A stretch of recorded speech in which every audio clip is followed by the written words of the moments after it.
Hindi kayo umabot ng Ilocos Norte because I think it would have been it would have it would have had an impartial demeanor if the first projects to be investigated were the president's province or district, or let's say Congressman Sandro Marcos, because they need to set the example.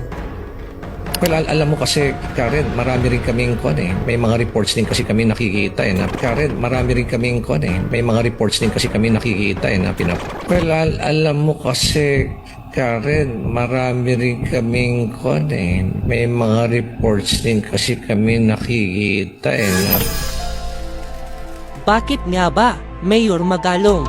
Mahirap ba puntahan ang Ilocos Norte? Puntahan nyo ang huling barangay sa munisipalidad ng Pagudpul na Barangay Pasaling. Paano makadaan ang mga residente sa kabilang sitio kung sira na ang overflow bridge? Ang dike, bakit di tinapos? Po yung huling barangay ng Pagudpul. Pati yung tinipid po.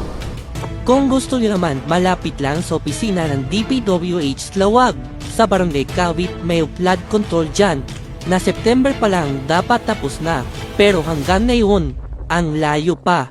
Hinahabol nyo ba? Sa tulay naman na boundary ng Pagudput at Bangi sa Ilocos Norte, tingnan nyo ang revetment project kabago-bago pero sira na. Makikita ang laki na ng damage at unti-unting bumibigay na. Oh, ano na, Mayor Magalong? Well, alam mo kasi, Karen, marami rin kaming may mga reports din kasi kami nakikita na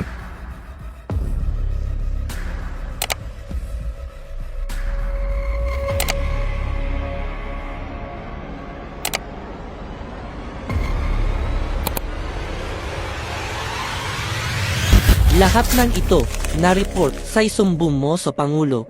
Please, pakipuntahan naman. Huwag maging selective. Mayor Magalong, behave.